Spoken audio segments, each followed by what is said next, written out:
Filipino learners, my name is JC. Kamusta kayo? In today's video, I will be teaching you some of the most common adverbs of time in Tagalog. Let's get started. Ngayon. Ngayon means right now or now. Halimbawa, umuulan sa Maynila ngayon. It is raining in Manila right now. Nasa bahay ako ngayon. I'm at home right now. Mamaya. Mamaya means later. Halimbawa, kausapin mo siya mamaya. Talk to her later. Magkikita kami ni Joseph mamaya. Joseph and I will see each other later. Kanina. Kanina means a while ago or earlier. Nakita kita kanina. I saw you earlier.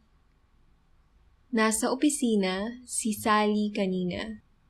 Sally was at the office a while ago. Ngayong araw. Ngayong araw means today. Halimbawa, matatapos ko ito ngayong araw. I will finish this today. Ngayong araw ang kaarawan ng lolo ko. Today is my grandpa's birthday. Bukas. Bukas means tomorrow. Halimbawa, bukas ang kasal ni Pia at Noel. Tomorrow is the wedding of Pia and Noel. Pupunta ako sa bahay mo bukas.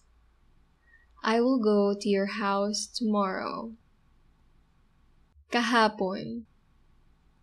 Kahapon means yesterday.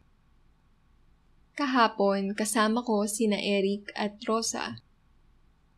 Yesterday, I was with Eric and Rosa. Namili kami kahapon.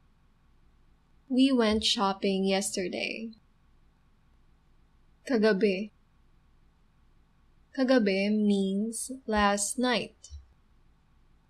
Halimbawa, pinanood ko ito kagabi.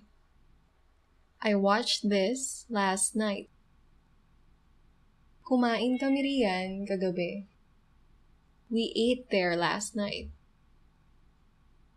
Noong nakaraang linggo, buwan o taon. Noong nakaraang linggo means last week. Noong nakaraang buwan means last month.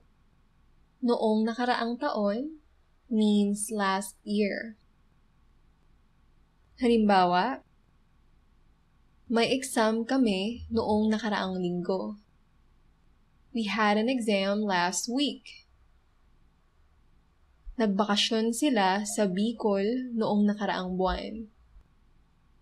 They went on vacation in Bicol last month. Gumraduate ako noong nakaraang taon. I graduated last year. Well, that's it for this video. If you like this, please give us a thumbs up. For any questions, you may leave them at the comments. And for more videos like this, you may subscribe to this channel. Salamat sa panonood. Sa susunod ulit. Paalam.